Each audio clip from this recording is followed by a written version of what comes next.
Climate change is the number one reason for the implementation of Agenda 21.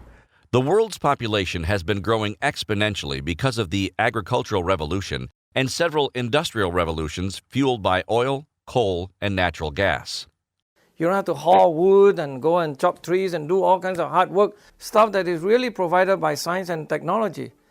But, per Malthus, humanity does not use industry-created abundances to improve standards of living. It uses abundances to increase the size of the population. This leads to poverty, starvation, resource depletion, and eventually a degradation or a destruction of the environment, something common to us all. But the biggest threat to the environment, according to the power elite and its apologists, is the buildup of carbon dioxide in the atmosphere due to the burning of fossil fuels. This CO2 buildup is causing the planet to warm, the greenhouse effect.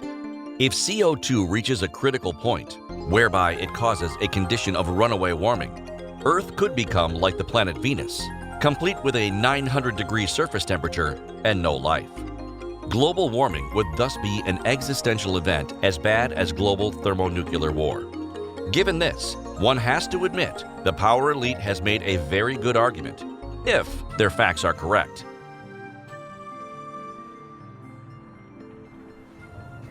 The sun and H2O, water, have a far, far greater effect on the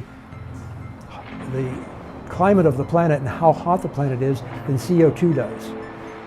This then brings up the argument of whether the warming from the sun is causing a CO2 buildup or whether CO2 buildup is causing the warming. In the past, we have CO2 10 times, 20 times higher than what we have at the present time. One of the most well-known examples is to study the carbon dioxide content in the air bubble that is trapped in the ice core from Antarctica. When you study that record carefully, you find that it is always, I emphasize, that is always the temperature that is changing, rising or dropping first before the atmospheric carbon dioxide respond to it. When Al Gore, when they try to talk about this topic, they always wave their hand like this, left and right. More carbon dioxide, temperature warm. When less carbon dioxide, temperature cool. But they forgot to tell you this is basically wrong. For every scientist who says global warming or CO2 buildup is bad, you can find one that says global warming and CO2 buildup are good. One scientist says that global warming is causing the polar caps to melt. Another says global warming is making the planet more fertile. If we take the CO2 that was originally in the atmosphere and is now in the form of coal and oil and gas, and we burn that coal and oil and gas to generate electricity or to make steel or aluminum, then what happens is we release the CO2 that had become locked away in the rocks and it goes back into the atmosphere. There, the trees and plants like it, and they are taking up more than half of all the CO2 that we emit and turning it into leaves and trunks. You can see it happening all around us. Trees and plants, if you're any kind of a gardener, growing more rapidly than ever because CO2 is plant food. Yet another says sea levels are rising and flooding coastal cities. Another says a warmer planet means a longer growing season, hence the ability to grow more crops and remedy poverty.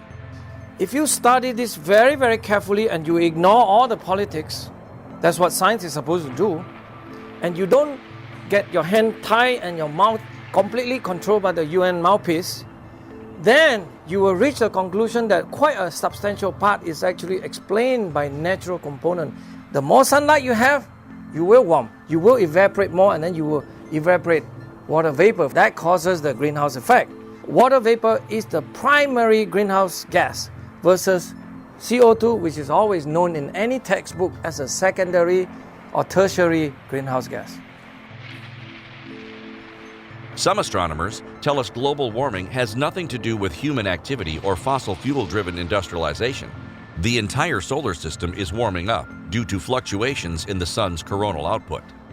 Carbon dioxide in our atmosphere is a cycle that is driven almost entirely by our sun and has very little to do with human activity.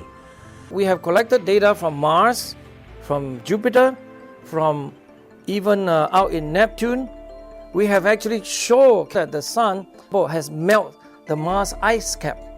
The sun is warming the whole solar system. And it so happened that Earth is one of the inhabitants of the solar system, period. We don't see a lot of climate scientists and those talking about climate change and global warming mentioning the fact that there is a proportional increase in temperature on planets where there are no people. A number of years back, we had climatologists tell us that the world was not warming.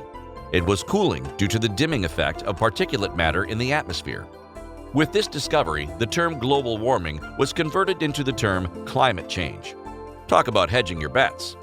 Look at the question of particulate matter in the atmosphere. What is the effect of that? How much of it? Where is it moving? What is it? What kind of things are it? Volcanoes. Volcanoes emit carbon dioxide, sulfur dioxide, sulfur trioxide, carbon monoxide. Think of all the elements and compounds that are emitted. What is that effect?